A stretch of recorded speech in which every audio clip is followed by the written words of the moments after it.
You wrote a great piece this week looking at what military options the U.S. Has with regard to North Korea as the Vice President traveled to Seoul on the heels of a trip that the Secretary of State and the Secretary of Defense took there previously.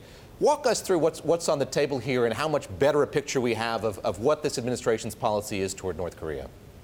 I mean, you're seeing a real hardening here. There are sort of three countries that the Trump administration is really pushing back hard on, sort of drawing red lines. One is North Korea, the other is Syria, and the third is Iran. So you're sort of starting to see much more the contours of a very robust foreign policy. I wouldn't necessarily say aggressive, but a real sort of sharp turn away from the Obama administration's policy of strategic patience in the case of North Korea, and then also in the case of Iran, sort of looking to work more closely with Iran and make sure that the nuclear deal from 2015 was successful.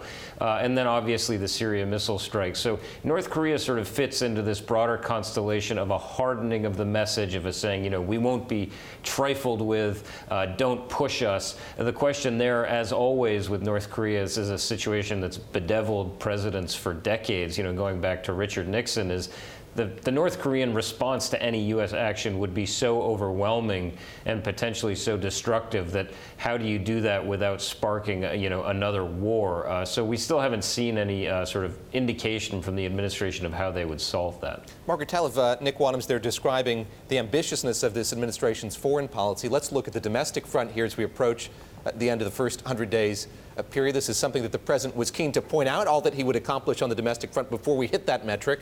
Now on Twitter, he's walking back from that a little bit, saying it's an arbitrary metric. Give us a sense of what this administration is hoping to accomplish here in these next few days. Indeed, they have to do something with regard to funding the government in this next week.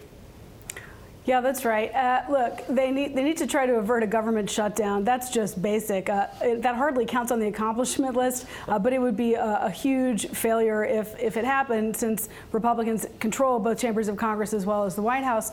Healthcare continues to bedevil the Republicans both in the White House and in Congress. A real push by the White House to try to get another potential compromise up for a vote before that 100-day mark. I mean, they're not saying that that's what it's about, but when you look at the timing, and it appears at this point to be almost impossible on the Hill.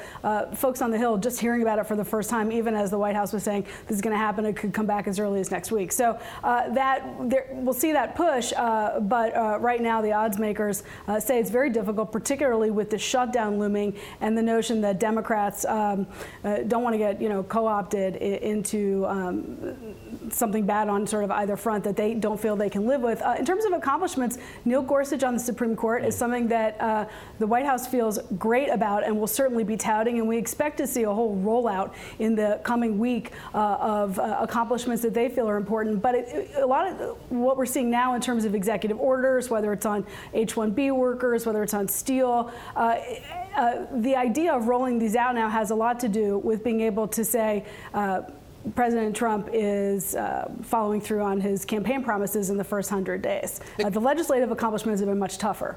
Nick Wadhams, last question to you here on foreign policy, on those red lines that you say have been drawn.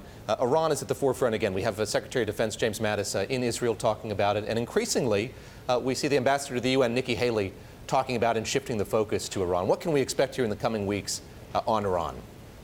Well, there's a policy review going on within the White House where they're basically going to decide whether the nuclear agreement from 2015 remains in the U.S. interest. I mean, we know from the campaign that Donald Trump never liked this deal.